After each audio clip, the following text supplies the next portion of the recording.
يا سلام يا أستاذ، ناخذ مداخلة بعد. السلام عليكم أستاذ، رمضان كريم عليك، إن شاء الله دوام الصحة والعافية. أنا عندي سؤال وعندي طلب. السؤال يقول: من خلال قصيدة الملك، هل تعتبر أن ما قام به عبد الكريم قاسم هو حماقة؟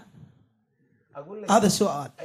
بالنسبة للطلب، لو طلب من جنابك رثاء مظفر النواب فماذا سوف تقول؟ أنا كاتب عنه قصيدة طويلة المظفر. خلينا ناخذ السؤال الأول أستاذ هسه. عيني السؤال الأول، ناخذ السؤال الأول. شوف، راح اختصر لك هذا النقاش اللي يدور. هاي انقلاب لو ثورة لو ما ادري شنو. وجهة نظرك. مو وجهة نظرك، راح اختصر لك اياها. نعم. هاي 58 ورا 10 سنين جابت لك صدام حسين. فانت تقيس هاي شنو اللي ورا 10 سنين تجيب لك واحد من المزابيل يتحول الى اعتى طاغية بالعالم. فانت قيس على هاي شو تجيب بعد انقص من هذا؟ شو تجيب؟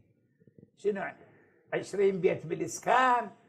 لو قال لابو مطعم الاخلاص، لو قال له الخباز كبر القنصه وصغر سوتي، لو ابو مطعم الاخلاص يطلب دينارين. هذا ما يبني بلد، هذا ما يبني بلد يراد له اختصاصات عاليه، يراد له خبرات.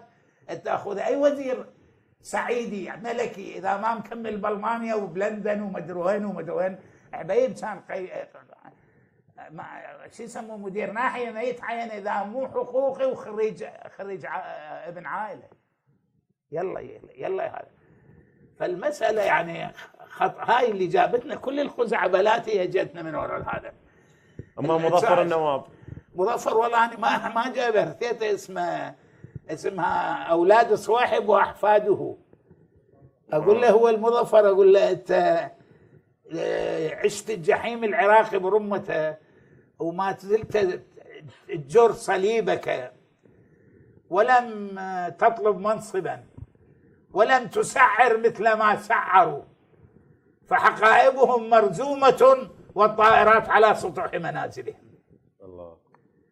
فقد كنا نراك غريبا فينا، تفرك الحاضرة فنرى المستقبل أنهارا يابسة وأطفالا يركضون في قاعة. الله. قصيدة نص طويل بس. نعم. موجود. ناخذ مداخلة أخرى.